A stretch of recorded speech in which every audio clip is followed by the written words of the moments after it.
আর কেউ নয় প্রভু তোমার কাছে। আধার পেরিয়ে আলোর পথে পারি যেন আবারও আনতে, অনন্তহীন পথে চলতে তোমার পথে দিও থাকতে। শক্তি দাও প্রভু শক্তি দাও, শক্তি দাও প্রভু শক্তি দাও, পারি যেন সব ব্যথা সইতে, পারি যেন সব ব্যথা সইতে। জীবনে যত যত লেখায় আছে, লিখে যেতে চাই গো খুনের দামে। জীবনে যত যত লেখায় আছে, রেখে যেতে চাই যেন খুনের দামে। আধার পেরিয়ে আলোর পথে পারি যেন আবারও আনতে, অনন্তহীন পথে চলতে তোমার পথে দিও থাকতে। শক্তি দাও প্রভু শক্তি দাও, শক্তি দাও প্রভু শক্তি দাও, পারি যেন সব ব্যথা সইতে, পারি যেন সব ব্যথা সইতে। আসসালামু আলাইকুম ওয়া রাহমাতুল্লাহ। এখন আমাদের মাঝে স্বাগত বক্তব্য নিয়ে আসছেন ইসলামী আন্দোলন বাংলাদেশ কৈলাল ইউনিয়ন শাখার সম্মানিত সভাপতি জনাব মোহাম্মদ ফালুমুল্লাহ ভাই। আসসালামু আলাইকুম ওয়া রাহমাতুল্লাহ। রমজান মাস, আল্লাহর পবিত্র মাস। এই রমজান মাসে আমাদেরকে আসর নামাজ পড়ে এইখানে বসার এবং আসার তৌফিক দান করছে, এই জন্য শুকরিয়া আদায় করি সবাই আলহামদুলিল্লাহ। বিষয় আজকে নয়া নতুন করে কমিটি করার সময় ডেট করা হয়েছে। এখন হলো আমি এতদিন 2 টার্ম এই ইউনিয়নের সভাপতির দায়িত্ব পালন করছি। হয়তো আমার চলার পথে বা কাজ করতে যে অনেক জায়গায় ভুল ভ্রান্তি থাকতে পারে, আল্লাহর হস্তে মাফ করে দিবেন। আমার মুরব্বী যারা আছেন, যারা ছিলেন, আল্লাহর হস্তে আপনার কাছে মাফ চাই। 2 নম্বর কথা হলো আজকের সভাপতি, আজকের কমিটির নতুন করে কমিটি করা হবে। আল্লাহ পাক যার ভাগ্যে লেখছেন সে সভাপতি হবেন, সেক্রেটারি হবেন। তো আমার সাহেব একটা কথা বলে যে, বাবারা, চরমনা এমন একটা সংগঠন, এমন একটা রাজনৈতিক দল, সেখানে পদ দরের কথা, পদের দরকার না। সেখানে হলো যেমন ধানের বস্তার মধ্যে চিটা ধান থাকলে সে চিটা ধানটা বিক্রি হয়ে যায়, আর চিটাটা আলাদা থাকলে বিক্রি হয় না। তা আমি চিটাও না, চিটার চেতে আদনা, চিটার চেতেও আদনা আমি। কাজী এতদিন আমি এই ইউনিয়নের সভাপতি ছিলাম, আমার কাছে ভয় ভয় করছে। হয়তো কথা কাজে যদি ভুল ভ্রান্তি হয়ে থাকে আল্লাহর হস্তে মাফ করে দিবেন। যারে মুরব্বীরা ইচ্ছা সভাপতি বানাই দিবেন, আমি তার পাশে কাজ করবো ইনশাল্লাহ। এ বলে আমার বক্তব্য শেষ করছি। আসসালামু আলাইকুম ওয়া রাহমাতুল্লাহ। এখন আজকের এই ইউনিয়ন কমিটি গঠন ও ইফতার মাহফিলের সম্মানিত বিশেষ অতিথি, নবগঞ্জ শাখা ইসলামী আন্দোলন বাংলাদেশ নবগঞ্জ থানা পূর্ব শাখার সম্মানিত সভাপতি জনাব মোহাম্মদ কবির ভাই। তিনি আমাদের সামনে এখন সংক্ষিপ্ত আলোচনা পেশ করবেন। আসসালামু আলাইকুম ওয়া রাহমাতুল্লাহি ওয়া বারাকাতুহু। ওয়া আলাইকুম আসসালাম। মহান আল্লাহ পাকের দরবারে লাখো কোটি শুকরিয়া যে মহান আল্লাহ পাক এই রমজান মাসে একটা ভালো একটা অনুষ্ঠানে আমাদের উপস্থিতি করছেন, এই জন্য শুকরিয়া আদায় করি আলহামদুলিল্লাহ। মুসলমানের সমস্ত কাজ ইবাদত না ভাই, মুসলমানের সমস্ত কাজই কিন্তু ইবাদত। মুসলমান বাজার করে সেটা ইবাদত, মুসলমান স্বামী স্ত্রী মিলন করে সেটা ইবাদত, মুসলমান পায়খানা দেয় সেটা ইবাদত, না? ঠিক। আচ্ছা, মুসলমান রাজনীতি করবে সেটা ইবাদত না? ইবাদত। ইবাদতের বাইরে কোনো জিনিস আছে না। এটা কি নবী এবং আল্লাহ এবং আল্লাহর রাসূলের নিয়ম অনুযায়ী আবার রাজনীতি করতে হবে, তাই না ভাই? ঠিক। আচ্ছা, এই রাজনীতি করাটা আল্লাহর জমিনে আল্লাহর দ্বীন কায়েমের চেষ্টা করা ফরজ। আল্লাহর জমিনে আল্লাহর দিন কায়েমের চেষ্টা করা কি ফরজ। এতদিন তো 15-16 বছর এই কথাটুকু কইবার শক্তি আসলো না, কইলে কি করে দোয়ার ওরে হামদা জিএমবি নাকি কইতো না, ওখানে ডরাননি ভাই, ডরাইবে? আল্লাহর জমিনে আল্লাহর দিন কায়েমের চেষ্টা করা কি ফরজ। এই ফরজে আমাদের ঘরে বয়ে কইব আমার থানা কমিটি লাগবো, আমার তাই না? থানা কমিটিতে সচল করবা গেলে ইউনিয়ন কমিটি লাগবে, ইউনিয়ন কমিটির সচল করবা গেলে ওয়ার্ড কমিটি লাগবে। তা আমরা আজকে ইউনিয়ন একটা কমিটি গঠন করব, তাই না? আচ্ছা, যারা থানা কমিটিতে আছে তারা কি ইউনিয়ন কমিটি থানা কমিটি দুটোটা কি থাকা সংযুক্ত হয়? যদি ক্লয় করে থাকা পারে, তাই না? এরা যারা থানা কমিটিতে আছে তারা তো ইউনিয়ন কমিটিতে, তারা তো উপরে ব্যাংকে আছে, তাই না? আমরা চাই সবার তো মতামত, আমরা চাই যে যারা থানা কমিটিতে আছে, যেমন আমাকে থানা কমিটির সহসভাপতি, আমাকে ভালো ভাই থানা কমিটির কৃষি ও শ্রম বিষয়ক সম্পাদক, রাজ্জাক রনি অর্থ সম্পাদক, আব্দুল আলিম ভাই হইলেন সহকারী প্রচার সম্পাদক। এই থানা কমিটি বাদ দিয়ে আপনার সুন্দর একটা কমিটি একটা মতামত দিবেন, আমরা করে দেবো। ঠিক আছে ভাই, আসসালামু আলাইকুম রহমতুল্লাহ। আলহামদুলিল্লাহ, এই পর্যায়ে বক্তব্য নিয়ে আসছেন ইসলামী আন্দোলন বাংলাদেশ নবাবগঞ্জ পূর্ব থানার সাবেক সভাপতি জনাব মোহাম্মদ সাইদুর রহমান এরশাদ ভাই। জনাব মোহাম্মদ সাইদুর রহমান এরশাদ ভাই। আসসালামু আলাইকুম ওয়া রাহমাতুল্লাহি ওয়া বারাকাতুহু। আল্লাহ পাকের লাখ লাখ শুকরিয়া, আল্লাহ পাক রব্বুল আলামিন মাহে রমজানের সবে কদরের দিন আজকে, আসলে এমন একটা সময় আমরা বসছি, আসলে ফজিলতপূর্ণ দিন আজকে।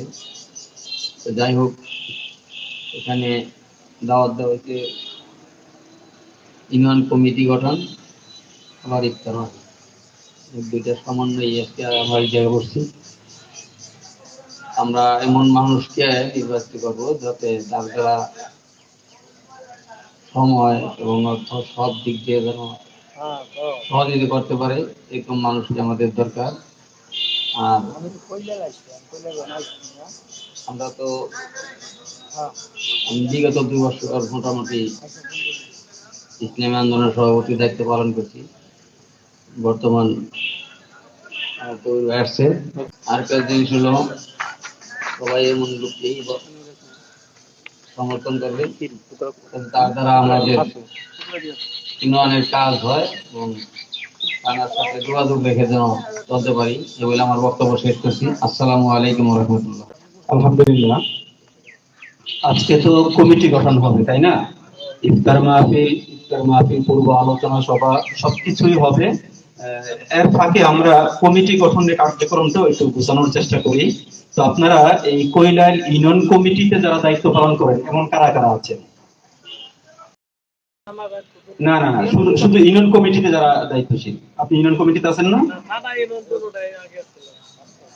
এখন তো ইউনিয়ন কমিটিতে এখন আছেন, এই কমিটি তো এখনো বিলুপ্ত হয়নি। হ্যাঁ, হাত তোলেন। 1 2 3 4 5 6 জন, 7 জন। 1 2 3 4 5 6 7 8 জন। আর কেউ আছে? ওয়ার্ড কমিটি আছে? আচ্ছা, তাহলে 8 জন।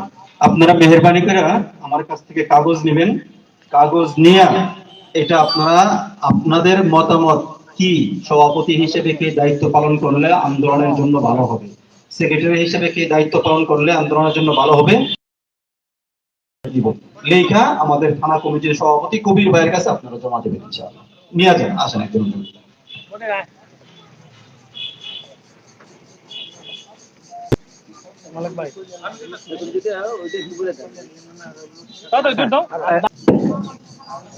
আলহামদুলিল্লাহ, এ পর্যায়ে সংক্ষিপ্ত আলোচনা নিয়ে আসছেন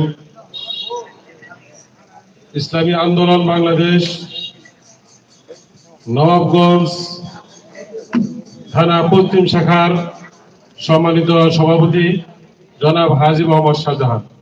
জনাব হাজী মোহাম্মদ শাহজাহান। আসসালামু আলাইকুম ওয়া রাহমাতুল্লাহি ওয়া বারাকাতুহু।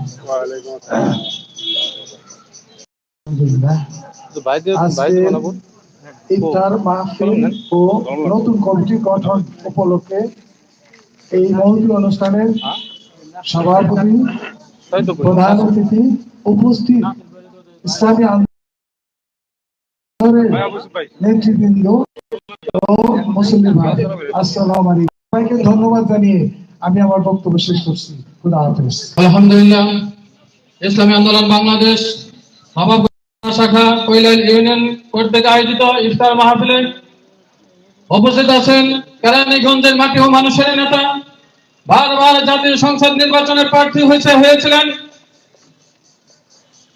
ইসলামী আন্দোলন বাংলাদেশ ঢাকা জেলা দক্ষিণের সংগ্রামী সেক্রেটারি হাফেজ মাওলানা জহিরুল ইসলাম। উপস্থিত আছেন নবাবগঞ্জ ইসলামী আন্দোলন বাংলাদেশ নবাবগঞ্জ থানা শাখা পূর্ব ও পশ্চিমের সভাপতি এবং আরো অনেকে উপস্থিত আছেন। এখন আপনাদের এই অনুষ্ঠানে সংক্ষিপ্ত মূল্যবান বক্তব্য নিয়ে আসছেন ইসলামী আন্দোলন বাংলাদেশ নবাবগঞ্জ থানা শাখা পশ্চিমের জয়েন্ট সেক্রেটারি হাফেজ মাওলানা বাহারুল ইসলাম সাহেব। হাফেজ মাওলানা বাহারুল ইসলাম হযরতকে তার সংক্ষিপ্ত মূল্যবান বক্তব্য পেশ করার জন্য সবিনয় অনুরোধ করছি। আলহামদুলিল্লাহ, আলহামদুলিল্লাহ ওয়া কাফা ওয়া সালামুন আলা ইবাদিহিল্লাযীনা ইসতাফা, আম্মা বা'দ। ইসলামী আন্দোলন বাংলাদেশ কৈলাল ইউনিয়ন শাখা কর্তৃক আয়োজিত আজকের ইউনিয়ন কমিটি গঠন ও ইফতার মাহফিলের সম্মানিত সভাপতি, সম্মানিত প্রধান অতিথি ও বিভিন্ন পর্যায়ের নেতৃবৃন্দ, আসসালামু আলাইকুম।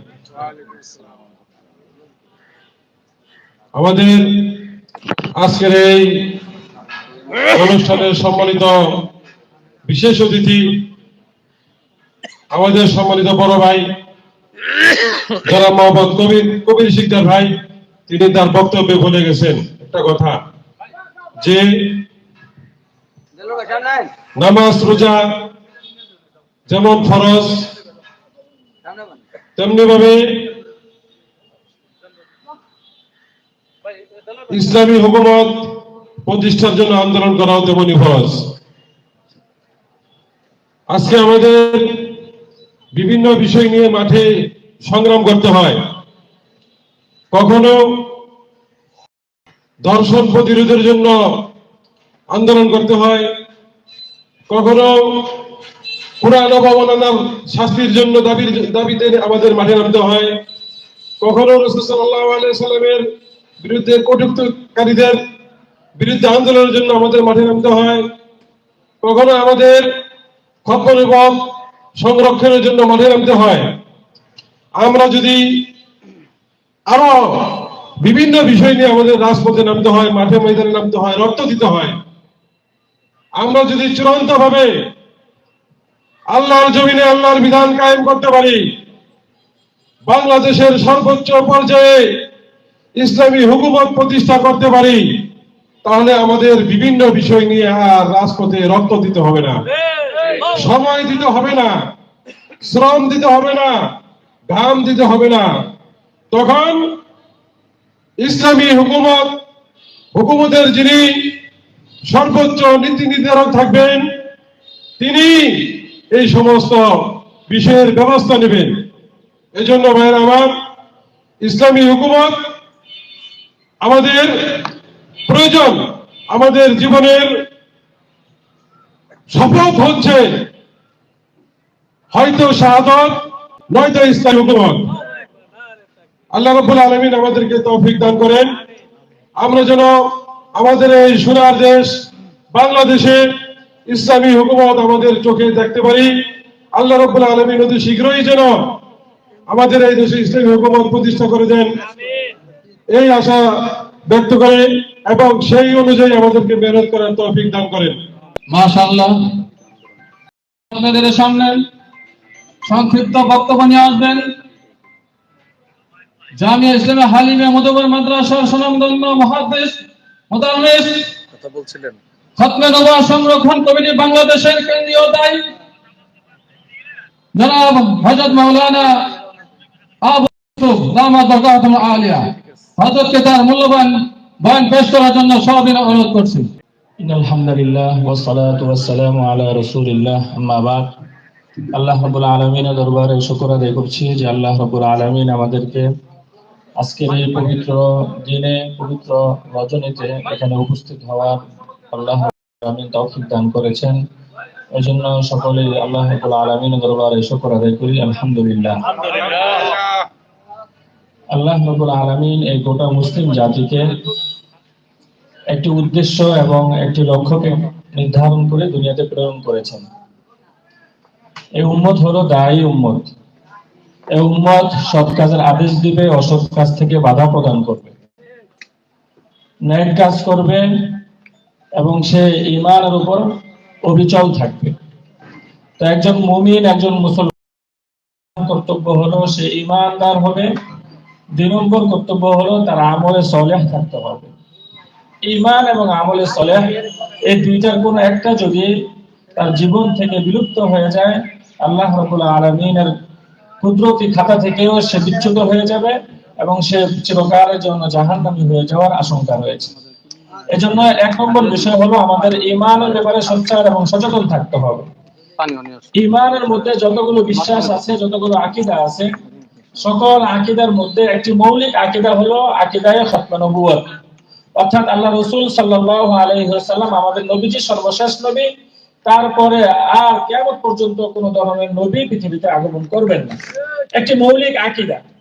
কিন্তু আফসোসের বিষয় হলো ইসলামের এই মৌলিক আকীদাকে কেন্দ্র করে আমাদের সাধারণ সরলামনা মুসলমানদের ঈমানকে ছিনিয়ে নেওয়ার জন্য কাদিয়ানী মতবাদ নামে একটি কাফের গোষ্ঠী আমাদের দেশকে নিয়ে ষড়যন্ত্রে মেতে উঠেছে। এই কাদিয়ানী গোষ্ঠী সাধারণ মুসলমানদেরকে গিয়ে একথা প্রচার করে যে মুহাম্মদ রাসূলুল্লাহ সাল্লাল্লাহু আলাইহি ওয়াসাল্লাম তিনি সর্বশেষ নবী নন, বরং কাদিয়ানী মতবাদের প্রতিষ্ঠাতা মির্জা গোলাম আহমদ কাদিয়ানী সেও একজন নবী। বলেন নাউযুবিল্লাহ। এই কথা সাধারণ মুসলমানদের নিকট প্রচার করে এখন বলেন এই দাওয়াত যে কবুল করে সে কি আল্লাহ রাব্বুল আলামিনের নিকট ঈমানদারের সৌভাগ্য অর্জন করতে পারবে? পারবে না। অথচ ঘরে ঘরে আজকে সমাজে সমাজে এই ফিতনা এবং এই কুফরি তারা ছড়িয়ে দিচ্ছে।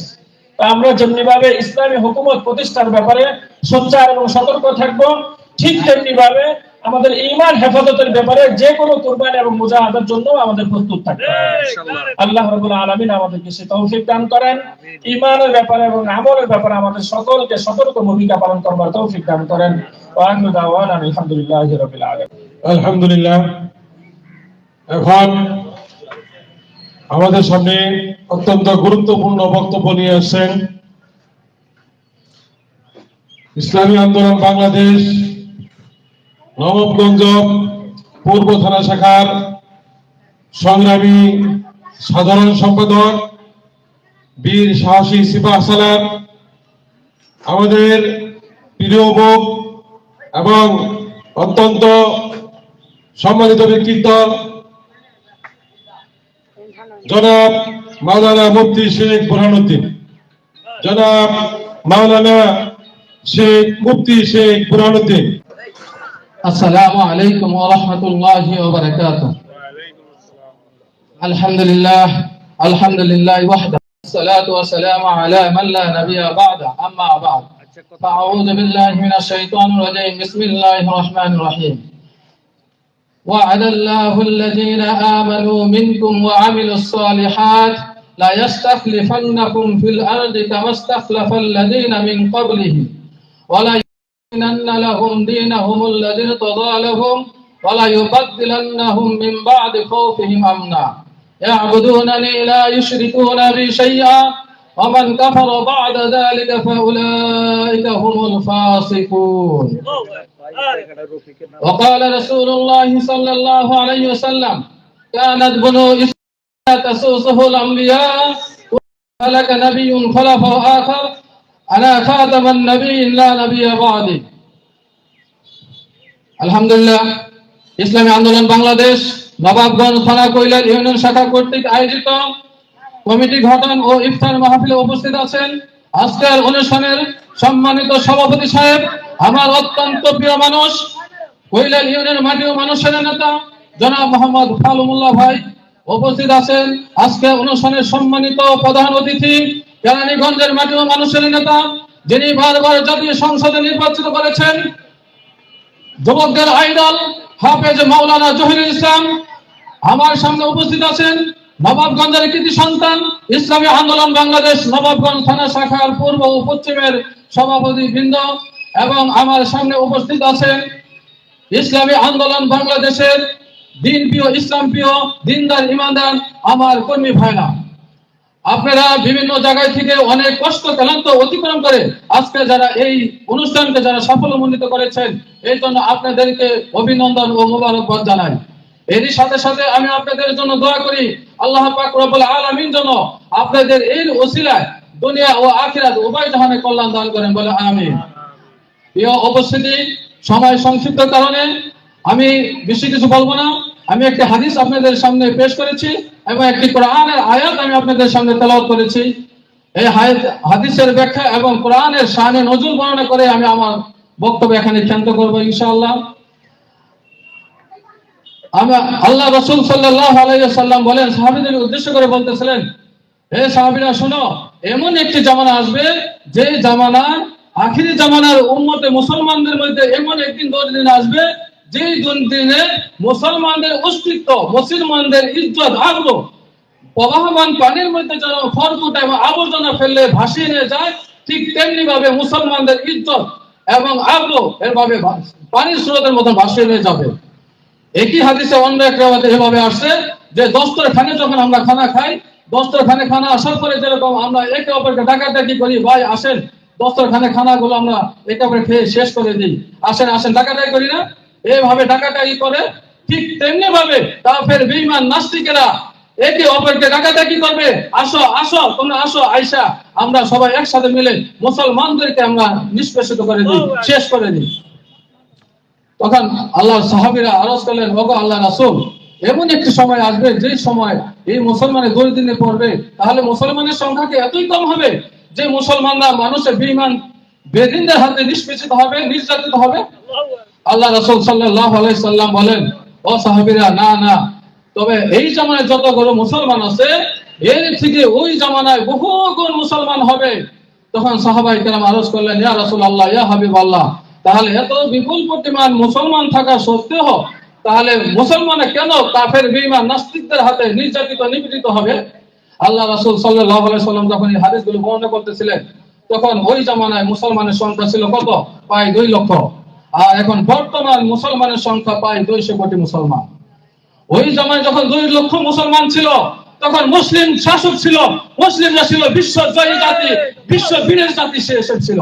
আর এখন প্রায় 200 কোটি মুসলমান থাকা সত্ত্বেও মুসলমান তো বিজয় জাতি হওয়া তো দূরের কথা, পরাজয় জাতিও নয়, তারা কাপুরুষ জাতি হিসেবে পরিচিত হয়েছে। আল্লাহর সাহাবীরা জিজ্ঞাসা, আল্লাহ রাসূলের সাহাবীরা জিজ্ঞাসা করলেন, ওগো আল্লাহ রাসূল, তাহলে কি কারণে মুসলমানরা এত নিষ্পেষিত, নিপীড়িত হবে, নির্যাতিত হবে? আল্লাহ রাসূল সাল্লাল্লাহু আলাইহি সাল্লাম বলেন, 2টি কারণে। একটি হলো মরণের ভয়, 2 নম্বরের ক্ষমতার লোভ। মরণের ভয় আমি সংক্ষেপে আনতেছি, সময় নাই, আমাদের সম্মানিত প্রধান অতিথি আছেন, তিনি আলোচনা করবেন, আমি অল্প দিয়ে কথা বলতেছি। দেখেন আজকে ইতিহাসে দেখেন, আপনি ইরাকে যে হামলা করলো আমেরিকা, মুসলমানদের কোনো দোষ ছিল? কোনো দোষ ছিল না। আচ্ছা ফিলিস্তিনের দিকে তাকান, কুষ্টিয়া, তিস্তা, সব দেশের দিকে তাকান, কোনো দোষ ছিল না মুসলমানদের। তারা অযথায় মুসলমানদের উপর হামলা করে তাদেরকে এরকম নির্যাতিত করতেছে। আর সামাম দুনিয়ার মুসলিমরা তাকায় তাকায় দেখছে। যদি আজকে তারা কথা বলে তাহলে তাদেরকে ক্ষমতাচ্যুত হইতে হবে, তাদেরকে মেরে ফেলবে, এই মরণের ভয় তারা কথা বলতেছে। 2 নম্বর হইল ক্ষমতার লোভ। ক্ষমতার লোভ আবার 3 প্রকার: ধনের লোভ, নারীর লোভ, টাকার লোভ। এখন দেখেন, আমরা জানি ইসলামী আন্দোলন একটা হক দল, জানি না? কেন করি না? আরে ইসলামী আন্দোলন করে আমরা তো বিএনপি করে, জামাত, আওয়ামী লীগ সব দল করি, সবাই জানি ইসলামী আন্দোলন হক, তারপরে কেন করতেছে না? সুসজ্জ অনুপম আদর্শের একটি সংগঠন, এখানে আইলে তো দুর্নীতি করা যাবে না, এখানে আইলে চাঁদাবাজি করা যাবে না, এখানে তো আইলে নামাজ পড়তে হবে, এই জন্য তারা আসে না। জানে ইসলাম আন্দোলন হক, তারপর আসতে না কেন? ওই যে আবু সাহেব, আবু সাইবা, উদ্বা, আবু জাহেল, এগুলো সবাই জানে না আল্লাহ রাসূল সত্য নবী? তারা জানতো আল্লাহ রাসূল সত্য নবী, তারপরে তারা মানতো না কেন? যাই হোক, ওই দিকে যাচ্ছে না। আমি যে কোরআনের একটা আয়াত তেলাওয়াত করেছিলাম, সেই আয়াতের শানে নজুল বর্ণনা করে আমি সংক্ষেপে বক্তব্য। আয়াতের শানে নজুল, সাহাবীরা আল্লাহ রাসূল সাল্লাল্লাহু আলাইহি ওয়াসাল্লামকে বসে বসে, ওগো আল্লাহ রাসূল, মক্কি জিন্দেগি আমরা 13টি বছর, মক্কি জিন্দেগি আমি 13টি বছর আমরা নীরবে অত্যাচার সহ্য করতে করতে আমরা 13টি বছর পার হইল, আর মাদানী জিন্দেগি 10টি বছর আমরা যুদ্ধ করতে করতে আমাদের জীবন শেষ হয়ে গেল। একটি যুদ্ধের ঘা শুকাইতে না শুকাইতে আরেকটি যুদ্ধে ডাক পড়ে যায়, আরেকটি যুদ্ধে ঘা শুকাইতে না শুকাইতে আরেকটি যুদ্ধে ডাক পড়ে যায়। তাহলে এইভাবে মক্কি জিন্দেগি 13টি বছর, মাদানী জিন্দেগি 10টি বছর আমরা অতিক্রম করলাম, আমাদের মুসলমান শান্তিতে বসবাস করতে পারলো না। তাহলে মুসলমানরা কোন জামানায় এরকম শান্তিতে বসবাস করবে? তখন আল্লাহ পাক রব্বুল আলামিন আল্লাহ রাসূল সাল্লাল্লাহু আলাইহি ওয়াসাল্লামের উপরে এই আয়াতটি নাযিল করেন। তখন আল্লাহ রাসূল সাল্লাল্লাহু আলাইহি ওয়াসাল্লাম আল্লাহ আয়াত হয়, ওয়া'আদাল্লাহুল্লাযীনা আমানু মিনকুম ওয়া আমিলুস সালিহাত। আল্লাহ পাক রব্বুল আলামিন বলতেছে, হে দুনিয়ার মুমিন বান্দারা, আমি তোমাদের সাথে ওয়াদায় আবদ্ধ হলাম, একটি শর্তের বিনিময়ে 3টি পুরস্কারের ওয়াদায় আমি আবদ্ধ হলাম। একটি শর্ত হলো ওয়া'আমিলুস সালিহাত, যদি তোমরা আমলে সালেহ করতে পারো, প্রকৃত মুসলমান হতে পারো, যদি তোমরা প্রকৃত মুসলমান হতে পারো, তাহলে আমি তোমরা 3টি পুরস্কার তোমরা আমাদেরকে দান করবো। এর মধ্যে একটি হলো লা ইস্তাখলিফান্নাহুম ফিল আরদি কামা ইস্তাখলাফাল্লাযীনা মিন ক্বাবলিহিম। 1 নম্বর পুরস্কার হলো দুনিয়ার শাসন ব্যবস্থা মুসলমানদের হাতে অর্পণ করবে, বল আলহামদুলিল্লাহ। 2 নম্বর হলো ওয়ালা ইউমাক্কিনান্না লাহুম দীনাহুম আল্লাযী ইরতাদা লাহুম। 2 নম্বর হলো সারা বিশ্বে ইসলাম প্রতিষ্ঠিত করে দিবেন, সারা বিশ্বে ইসলামী হুকুম ইসলাম প্রতিষ্ঠিত করে দিবেন। 3 নম্বর হলো ওয়ালা ইউবাদদিলান্নাহুম মিন বাদি খাউফিহিম আমনা। 2 নম্বর হলো সারা বিশ্বে বেদিনদের হাতে, কাফের বেঈমান মুশরিকদের হাতে মুসলমানদের ইজ্জত আবরু নিরাপদ করে দিবেন। আল্লাহুম্মা আমিন। আল্লাহু 3টি ওয়াদা বুঝছেন?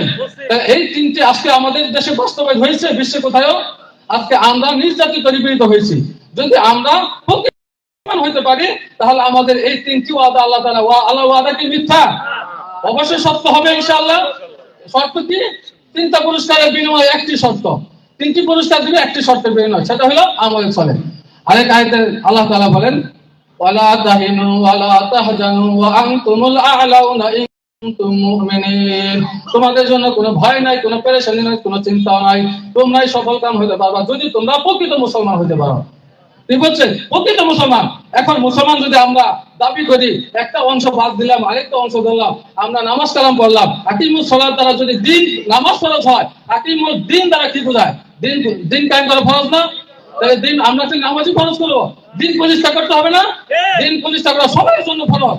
এই জন্য ইসলামী আন্দোলনের সবাইকে তাদের কাজ মিলে ইসলামী হুকুমত প্রতিষ্ঠা করার জন্য আমাদের আপনার চেষ্টা করবো ইনশাআল্লাহ। যদি আমরা এই ওয়াদায় করতে পারলে তাহলে আমরা সুলতান সালাউদ্দিন আইয়ুবী রহমতুল্লাহ আলাইহির মতন আমরা সবলকাম হব। সুলতান সালাউদ্দিন আইয়ুবীর একটা ছোট্ট একটা ঘটনা শোনাই। সুলতান সালাউদ্দিন আইয়ুবী রহমতুল্লাহ আলাইহি এরকম বাজারে গেছে, যায় সুন্দর একটা মেহরাব, অনেক সুন্দর একটা মেহরাব। তো মেহরাব দেখে পছন্দ হয়েছে, সে বলছে আকসার মধ্যে আমি মেহরাবটা লাগাবো। তো কয় দাম কত? কয় ভাই এইটা আমি বিক্রি করবো না, এটা আমি তার কাছেই বিক্রি করবো যিনি মসজিদে আকসার কিছু দখল করতে পারবে, তাকে আমি এটা উপর টোকন হিসাবে দান করবো, হাদিয়া দিব। তখন সুলতান সালাউদ্দিন যিনি যুবক ছিলেন, তখন যুবক, তার মধ্যে একটা স্পৃহা জাগলো। তিনি 10,000 সংক্ষেপে আমি বলতেছি 10,000 সৈন্য নিয়ে ওই দেশ ওই সময় সবচেয়ে শক্তিধর, এখন শক্তিধর কেনা আমেরিকা না, আমেরিকা রাশিয়া সবচেয়ে শক্তিধর, ওই সময় সবচেয়ে শক্তিধর ছিল মঙ্গোলিয়া। এই মঙ্গোলিয়া 300 সৈন্য, 3 লক্ষ সৈন্যের সাথে 10,000 সৈন্য মোকাবেলা করে তিনি আল মসজিদে আকসাকে বিজয় লাভ করেছেন। ইসলাম কখনো সংখ্যার উপরে নির্ভর করে না, ইসলাম সংখ্যা ইসলাম করে নিমানের ভয়ে বইয়ান হয়, তারা ইনশাআল্লাহ বিজয় লাভ করবে। এই জন্য মনে মনে করবেন যে ওখানে অনেক লোক ভ্যানদার ইসলামের লোক না, আল্লাহ অল্পের মধ্যে আল্লাহ তাআলা বলতে দেয়। স্বর্ণের দোকানে কয়জন যায়? মাছের দোকানে হাজার হাজার মানুষ যায়। স্বর্ণের দোকানে কয়জন যায়? অল্প লোক যায় না? ঠিক ইসলামী যারা দিন প্রিয় তারা তো অল্প লোকই থাকবে, এখান থেকে আল্লাহ তাআলা বিজয়ের সূচনা করবে। এরপরে আমার সংক্ষিপ্ত বক্তব্য শেষ করছি। ওয়া আখিরু দাওয়ানা আলহামদুলিল্লাহি রাব্বিল আলামিন। আসসালামু আলাইকুম ওয়া রাহমাতুল্লাহি ওয়া বারাকাতুহু। সম্মানিত উপস্থিতি, এই পর্যায়ে আমাদের সামনে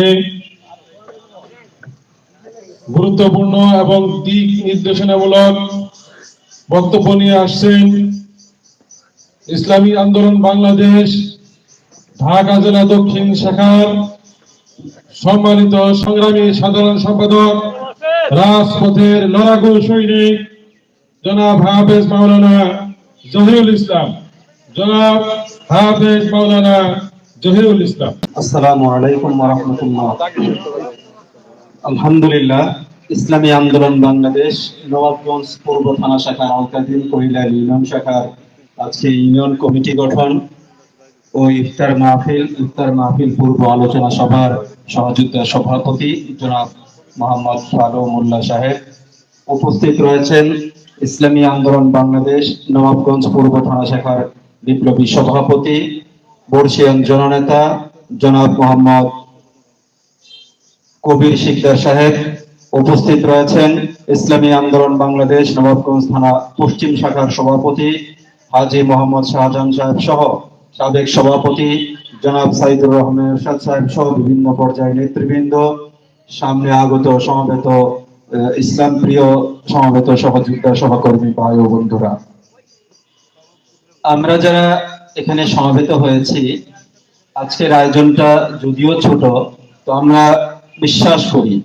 আল্লাহ রসুল সাল্লাল্লাহু আলাইহি ওয়াসাল্লামের যতগুলো হাদিস ইফতারকে কেন্দ্র করে আমাদের সামনে আছে, এই হাদিসগুলোর উপর যদি আমরা পর্যালোচনা করি তাহলে আজকের এই আয়োজন ছোট, এটা অত্যন্ত বরকতপূর্ণ এবং তাৎপর্যপূর্ণ একটা অনুষ্ঠান।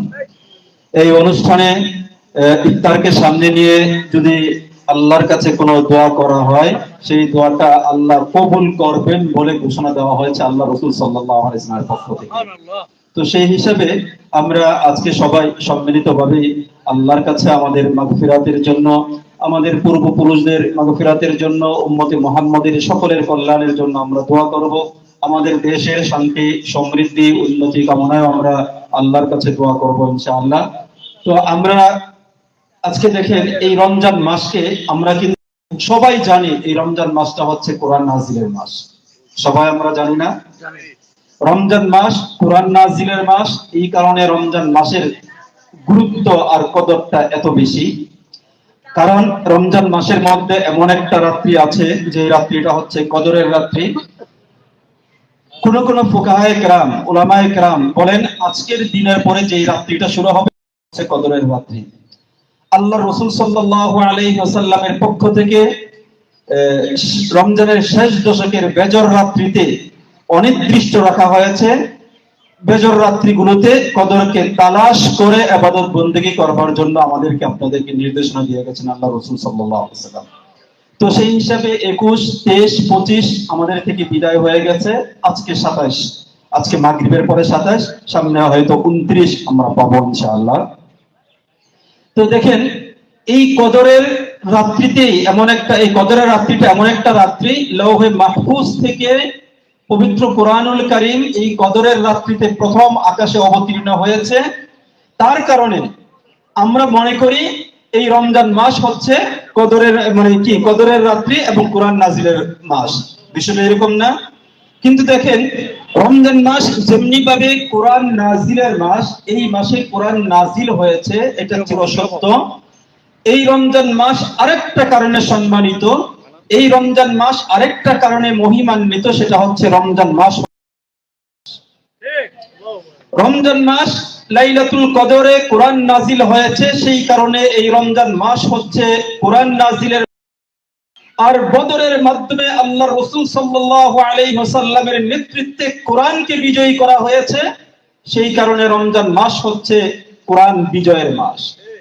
এই জন্য আমরা যারা উম্মতে মুহাম্মদী, যারা আমরা দুনিয়াতে আছি, আমাদের কাছে রমজান মাসটা যেমন কোরআন নাজিলের মাস, ঠিক তেমনি ভাবে রমজান মাস হচ্ছে কোরআন বিজয়ের মাস।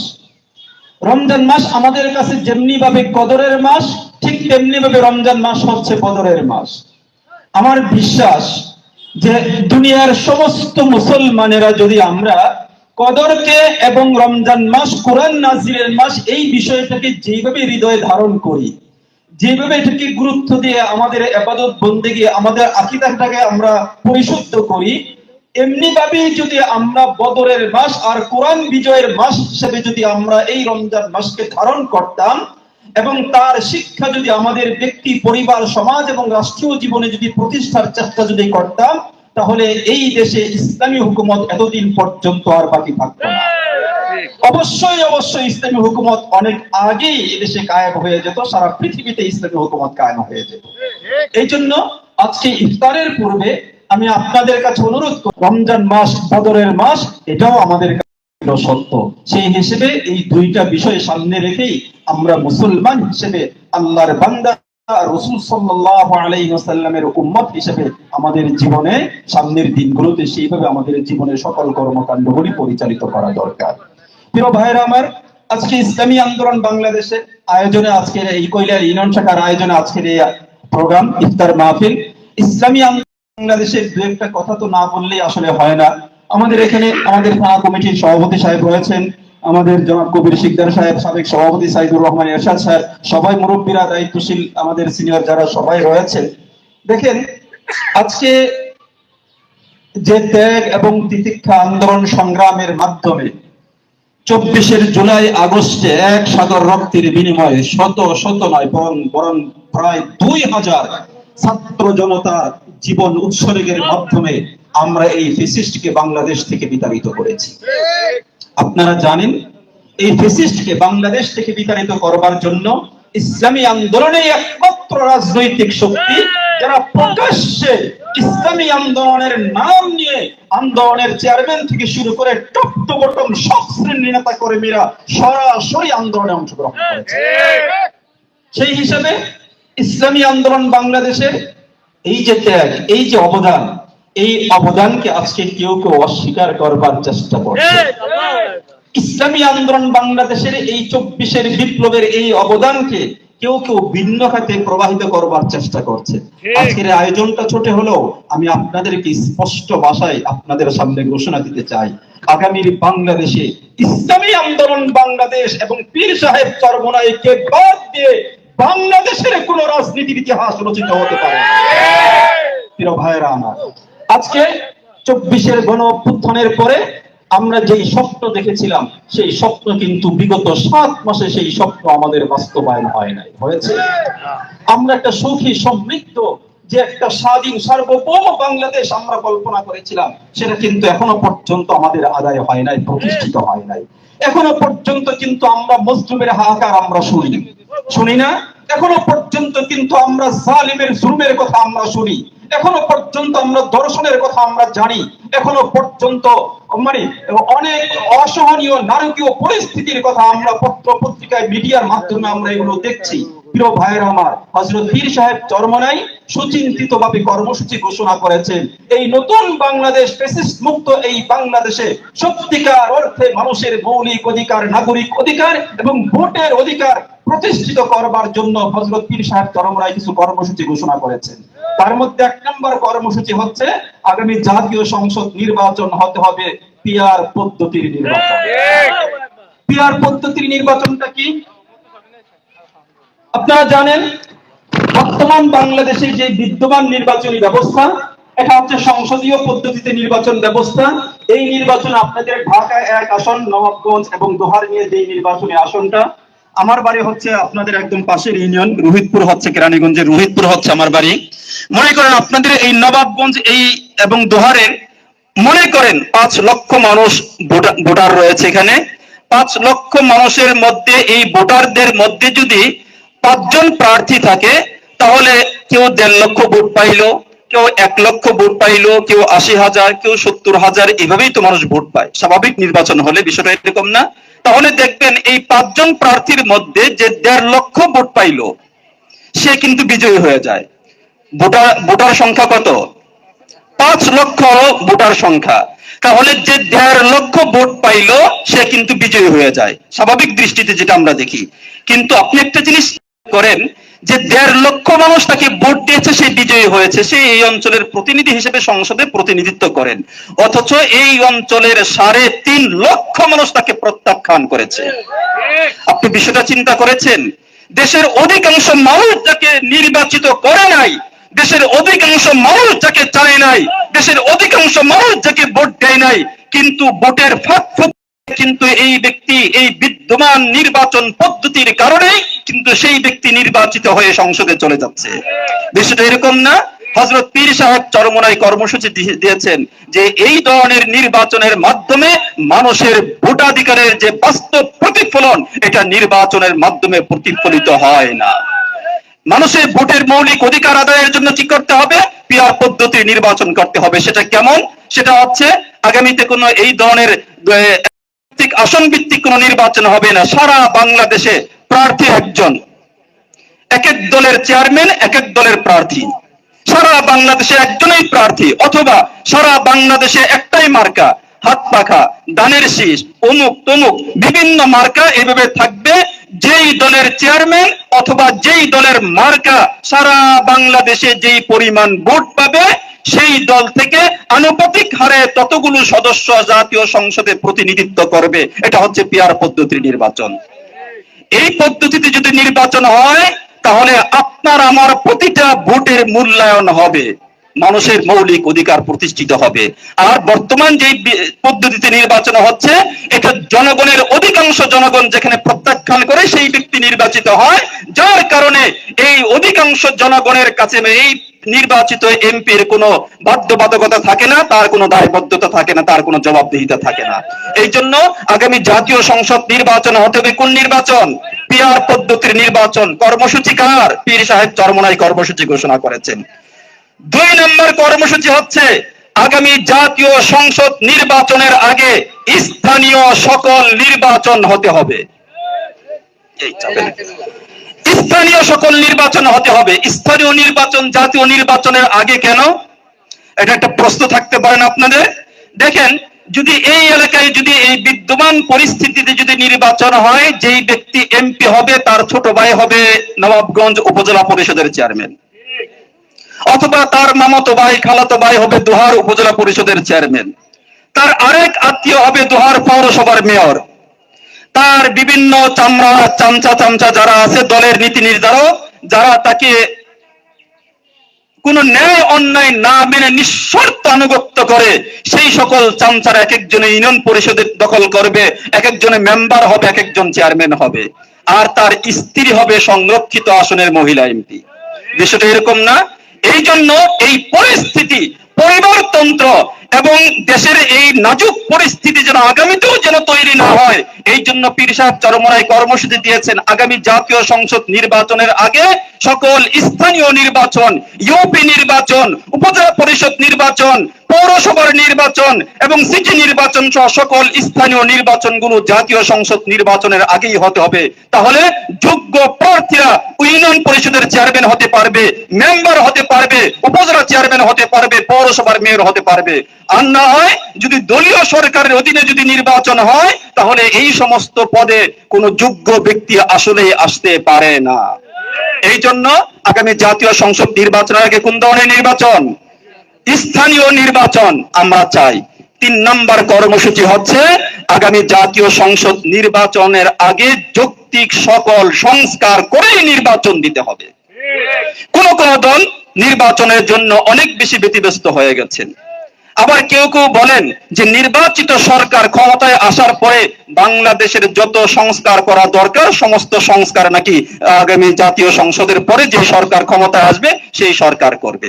আমাদের প্রশ্ন, বাংলাদেশের স্বাধীনতার পরবর্তী 53-54 বছরে তো নির্বাচিত দেশ শাসন করেছে, তাহলে তাদের এই শাসন আমলের কারণে বাংলাদেশে যে অসহনীয় নারকীয় পরিস্থিতি তৈরি হয়েছে সেই সময়গুলোতে 53 বছরে কেন আপনারা সংস্কার করেন নাই?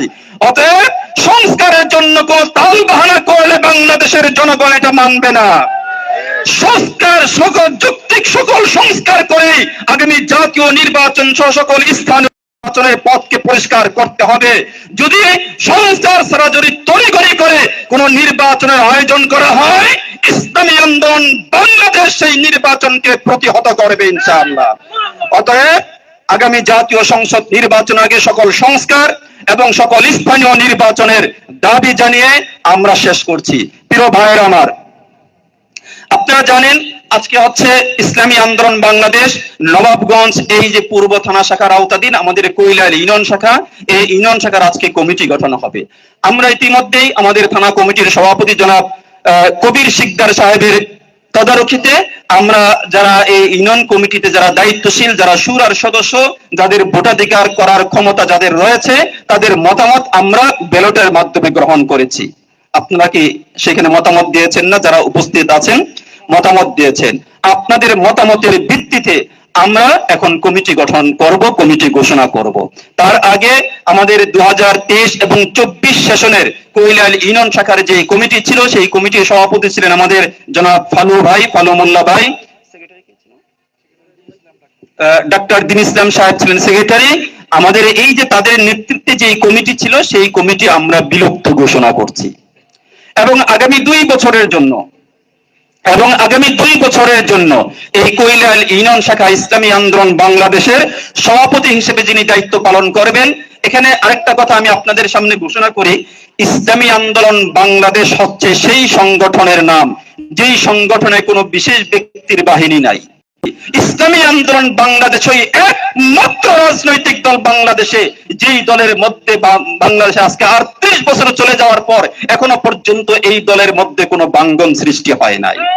আলহামদুলিল্লাহ, আলহামদুলিল্লাহ। সেই হিসেবে ইসলামী আন্দোলন বাংলাদেশ যেই কমিটি ঘোষণা করে, আমরা মতামতের ভিত্তিতেই, সকলের পরামর্শের ভিত্তিতেই কমিটি ঘোষণা করি এবং এই কমিটি ঘোষণা হওয়ার পরে আমাদের মধ্যে কোনো অভিযোগ, কোনো অনুযোগ, কোনো এসকাল করবারও কোনো সুযোগ নাই। তার কারণ আমাদের ইন্না সলাতি ওয়া নুসুকি ওয়া মাহইয়ায়া ওয়া মামাতি লিল্লাহি রাব্বিল আলামিন, যা কিছু করি আমরা সব কিছু একমাত্র আল্লাহর জন্য করে থাকি।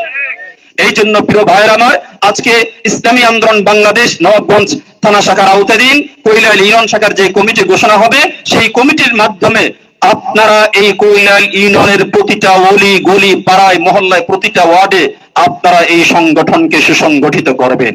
আমাদের যতগুলো সহযোগী সংগঠন আছে, সকল সহযোগী সংগঠনকে সুসংগঠিত করবেন। আমাদের মহিলা ইউনিট যে কমিটি রয়েছে, মহিলা ইউনিটের রাজনৈতিক কোনো কর্মসূচি আমাদের নাই, মহিলা কেন্দ্রিক সাংগঠনিক কার্যক্রম আমাদের রয়েছে শুধুমাত্র পরিবার কেন্দ্রিক। মাঠে ময়দানে রাস্তাঘাটে কার্যক্রম নাই। সেই মহিলা ইউনিটের যে কার্যক্রম, সেই কার্যক্রম আপনারা এই নবাবগঞ্জ এই কৈলাল ইউনিয়ন শাখা আপনারা সুসংগঠিত করবেন। আল্লাহ রাব্বুল আলামিন আমাদেরকে আপনাদেরকে সকলকে দ্বীনের জন্য, ইসলামের জন্য কবুল করুন। তো এই পর্যায়ে আগামী 2 বছর 25 এবং 26 সেশনের জন্য কৈলাল ইউনিয়ন শাখার যিনি সভাপতি হিসেবে দায়িত্ব পালন করবেন জনাব মোহাম্মদ রহম আলী ভাই, সেক্রেটারি হিসেবে জনাব মোহাম্মদ শামসুল আলম। আলম ভাই কই? আলহামদুলিল্লাহ, আলহামদুলিল্লাহ। আমার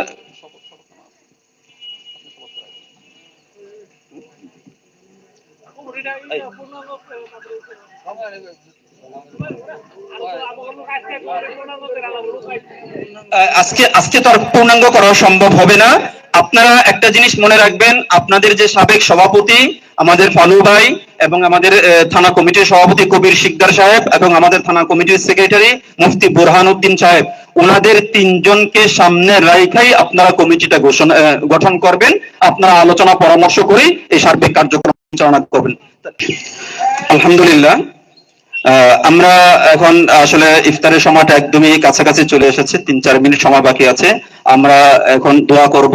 দোয়ার পূর্বে আমরা আমাদের আমির হযরত পীর সাহেব চরমুনার পক্ষ থেকে আপনাদের সকলকে সংগ্রামী ঈদের শুভেচ্ছা এবং স্বাধীনতার যে মাস, আমাদের মার্চ গতকালকে আমাদের স্বাধীনতা দিবস আমরা উদযাপন করলাম। এই স্বাধীনতার শুভেচ্ছা, স্বাধীনতা দিবসের শুভেচ্ছা এবং পবিত্র ঈদ উল ফিতরের শুভেচ্ছা জানিয়ে এবং আগামী দিনে আপনাদের সকলের সুস্বাস্থ্য এবং সুন্দর সামাজিক ব্যবস্থা আপনাদের এই অঞ্চলে যেন হয়, সারা বাংলাদেশের জন্য সুন্দর পরিবেশ তৈরি হয়, সেই প্রত্যাশা রেখে শেষ করছি। নাসরুম মিনাল্লাহি ওয়া ফাতহুন করিম ওয়া বাশশিরিল মুমিনিন।